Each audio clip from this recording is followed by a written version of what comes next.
ইন্নাল হামদুলিল্লাহ আসসালাতু ওয়াসসালামু আলা মাল্লা নবিয়্যা বাদা।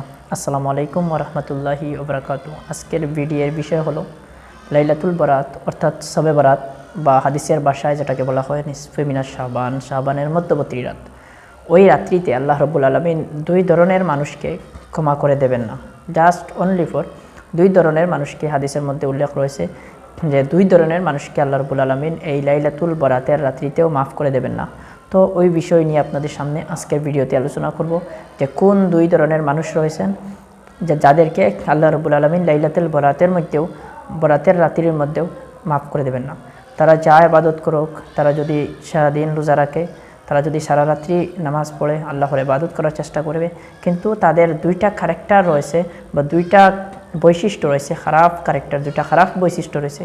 যে দুইটা খারাপ বৈশিষ্ট্যের জন্য আল্লাহ রাব্বুল আলামিন তাদেরকে ওই রাত্রিতে যতই ইবাদত করুক আল্লাহ রাব্বুল আলামিন তাদেরকে মাফ করে দেবেন না। তো আসুন সময় নষ্ট না করে এই ইম্পর্ট্যান্ট গুরুত্বপূর্ণ ভিডিওটি শুরু করা যাক। তো আপনি যদি এই বিষয়গুলো জানার আগ্রহী হয়ে থাকেন তাহলে আমার ভিডিওটি প্রথম থেকে শেষ অবধি স্কিপ না করে সম্পূর্ণ ভিডিও দেখার চেষ্টা করবেন। আসুন সময় নষ্ট না করে শুরু করা যাক। তো ভিডিওটি শুরু করার পূর্বে আপনাদের কাছে ছোট্ট একটা রিকোয়েস্ট, আপনি যদি এখনও ওই দিনের আলো নামক চ্যানেলে নতুন কোনো দর্শক হয়ে ভিডিও দেখতেছেন ওই রকম হয়ে থাকেন, অবশ্যই ছোট্ট ভাইটির চ্যানেলটি সাবস্ক্রাইব করে আমার সাথে থাকবেন এইরকম ইসলামিক রিলেটেড কোরআন হাদিসের ভিডিও দেখার জন্য। তো সময় নষ্ট না করে শুরু করা যাক। দেখুন, আপনি যদি ফেসবুক থেকে ভিডিও দেখতেছেন ওই রকম হয়ে থাকেন তাহলে অবশ্যই আমার পেজটি ফলো করে আমার সাথে থাকবেন, এখন ভিডিওটি শেয়ার করে ওনাদেরকে দেখার সুযোগ করে দেবেন। তো অনেক কথা বলেছি, আপনারা মন খারাপ করবেন না, অনেক কথা বলা হয়েছে। তো আসুন মূল বিষয়ে বা মূল টপিকের মধ্যে আসি। লাইলাতুল বরাতে এই যে নিসফে মিনাশ শাবান, যেটাকে হাদিসের ভাষায় লাইলাতুল মিনান নিসফে মিনাশ শাবান বলা হয়, ওই রাত্রিতে আল্লাহ তাআলা দুই ধরনের মানুষকে মাফ করে দেবেন না, ক্ষমা করে দেবেন না, তাদের জীবনের গুনাহ মাফ করে দেবেন না। এবং ওই দুই গুলো মানুষ ছাড়া বাকি যত ধরনের মানুষ রয়েছে, যত ধরনের গুনাহ রয়েছে, রব্বুল আলামিন প্রত্যেক ধরনের মানুষকে এই রাত্রিতে ক্ষমা করে দেবেন যদি তারা দোয়া করে। ক্ষমা করে দেবেন, মাফ করে দেবেন, অসংখ্য অগণিত রহমত তাদেরকে দেবেন। অনেকে এটা ইখতিলাফ রয়েছে যে কেউ বলেছে যে ওই রাত্রিতে মানুষের ভাগ্য নির্ধারণ করা হয় বা ভাগ্য লেখা হয়, যেটা এক বছর থেকে অন্য বছর পর্যন্ত কিভাবে এই একজন মানুষ কিভাবে থাকবে, তার হায়াত কতদিন থাকবে, সে কোন মানুষ মারা যাবে, কোন মানুষ বেঁচে থাকবে, কার ভালো হবে, কার খারাপ হবে, কার বিপদ আসবে, কার আসবে না, এই প্রত্যেকগুলা কিন্তু এই রাত্রির মধ্যে নির্ধারিত করা হয়। এটা ইখতিলাফ রয়েছে। তো সেই ক্ষেত্রে আমরা আসলে আমাদের বিষয় অন্যদিকে না, বিষয় হলো জাস্ট দুই ধরনের মানুষকে রব্বুল আলামিন লাইলাতুল বরাতের মধ্যে মাফ করে দেবেন না। তার মধ্য থেকে প্রথম গ্রুপ যারা শিরিক করবে, যারা শিরিক করবে, কুফরি করবে, আল্লাহর শিরিকের মধ্যে যারা লিপ্ত থাকবে, যারা কুফরি করবে, তাদেরকে এই গুরুকে আল্লাহ রাব্বুল আলামিন কখনো ওই রাত্রিতেও মাফ করে দেবেন না। আপনি যদি আল্লাহর সাথে শিরিক করেন এবং সারা রাত যদিও নামাজ পড়েন এবং সারা দিন যদিও আপনি রোজা রাখেন, তাহলে আপনি এই ক্ষেত্রে মাফ পাবেন না। তো আমরা দেখব আমাদের জীবনের আমাদের আমলের মধ্যে যদি কোনো কুফরি আমল থেকে থাকে, আমাদের যদি কোনো শিরিকি আমল থেকে থাকে, তাহলে আমরা ওই আমল থেকে মুক্ত থাকার চেষ্টা করব। এই রাত্রের আসল মেইন উদ্দেশ্যই হলো দুইটা, যে দুইটা কাজ থেকে, খারাপ কাজ থেকে যদি আপনি বাঁচতে পারেন তাহলে আপনি প্রত্যেক কাজ থেকে ইনশাল্লাহ একদিন না একদিন আপনি বেঁচে থাকতে পারবেন।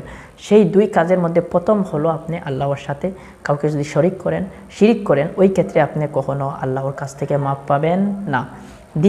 দ্বিতীয় নম্বর হলো যেটা, যে আপনি লাইলাতুল বরাতের মধ্যে দ্বিতীয় আরও একগুলো মানুষ রয়েছে যাদেরকে আল্লাহ তাআলা মাফ করে দেবেন না।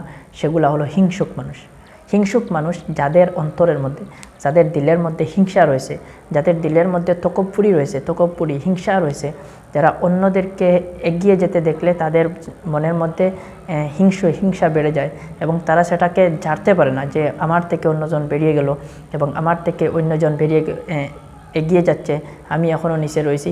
ওই রকম যাদের দিলের মধ্যে হিংসা বিদ্বেষ রয়েছে, তারা কিন্তু কখনও ওই রাত্রিতে ছাড় পাবেন না, লাইলাতুল বরাতের রাত্রিতে। আমি আশা করি এই বুঝতে পেরেছেন। তাহলে এই লাইলাতুল বরাতের এই যে নিসফে মিনাশ শাবান, এই যে শাবান মাসের মধ্যবর্তী রাত, যেটাকে আমরা শবে বরাত বলে থাকি, ওই শবে বরাতের রাত্রিতে ওই দুই গ্রুপ মানুষ ছাড়া বাকি সব মানুষকে রব্বুল আলামিন মাফ করে দেন। সুবহানাল্লাহ বলেন। আলহামদুলিল্লাহ, আল্লাহ কত মেহেরবান, কত রহমান, কত দয়াবান। তো আমরা আমাদের মধ্যে যদি কারো যদি এই দুই ধরনের এই ক্যারেক্টার বা এই দুই ধরনের যদি কাজের মধ্যে আমরা লিপ্ত থাকি তাহলে আমরা তা থেকে ত্যাগ করব এবং ইনশাআল্লাহ আমরা আমাদের জীবনের গুনাহগুলো মাফ করতে পারবো।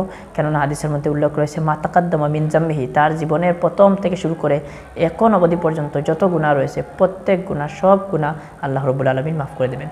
তো সেই ক্ষেত্রে আপনারা কুফর থেকে মুক্ত থাকবেন এবং এই হিংসা থেকে মুক্ত থাকবেন।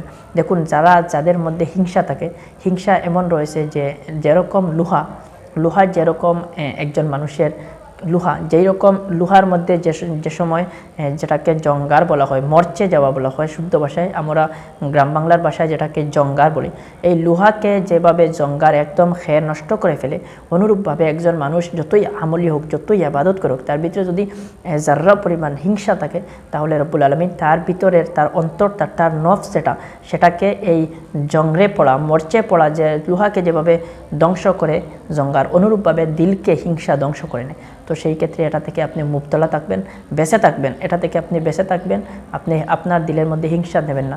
রাসূলুল্লাহ সাল্লাল্লাহু আলাইহি ওয়াসাল্লাম আমাদেরকে কী শিখিয়েছেন? অন্যদের যদি খুশি দেখো নিজে আনন্দিত হও, এবং অন্যদের যদি কষ্ট দেখো তাহলে নিজে কষ্ট ব্যতীত হও।